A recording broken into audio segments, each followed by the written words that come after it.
5 তারিখের পর এখন সবাই বিএনপি হয়ে গেছে। কোন চাঁদাবাজ, মাস্তান, গুন্ডা, খুনি, মাস্তান, সন্ত্রাসীর স্থান বিএনপিতে হবে না, হবে না, হবে না। তাই আমি এই ঘটনার সঙ্গে যারা জড়িত, বিএনপি আমাদের পার্টির চেয়ারম্যানের নির্দেশে তাদেরকে স্থায়ীভাবে বহিষ্কার করা হয়েছে। প্রিয় ভাই আমার, বিএনপি একটা বিশাল রাজনৈতিক দল, একটা মহাসাগর।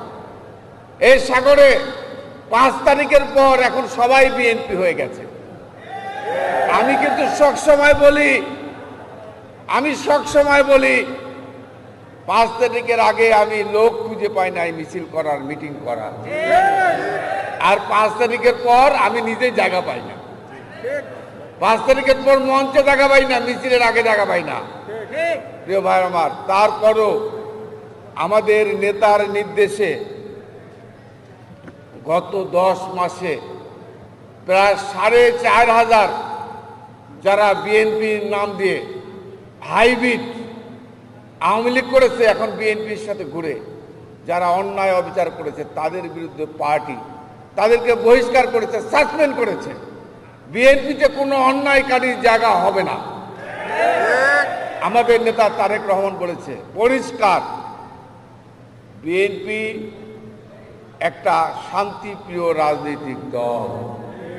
এই দলের নেত্রী বেগম খালেদা জিয়া, উনি কখনোই অন্যায়কে প্রশ্রয় দেয় না। এই দলের প্রতিষ্ঠাতা শহীদ প্রেসিডেন্ট জিয়া রহমান একজন সৎ মানুষ ছিলেন,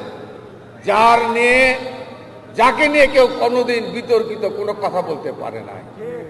আজকে তারেক রহমান উত্তরাধিকার, উনি আমাদের নেতা, উনি কখনোই কোনো অন্যায়কারীকে উনি প্রশ্রয় দেয় নাই, আগামী দিনেও দেবে না। আমরা বিশ্বাস করি কোনো চাঁদাবাজ, মাস্তান, গুন্ডা, খুনি, মাস্তান, সন্ত্রাসীর স্থান বিএনপিতে হবে না, হবে না, হবে না। তাই আমি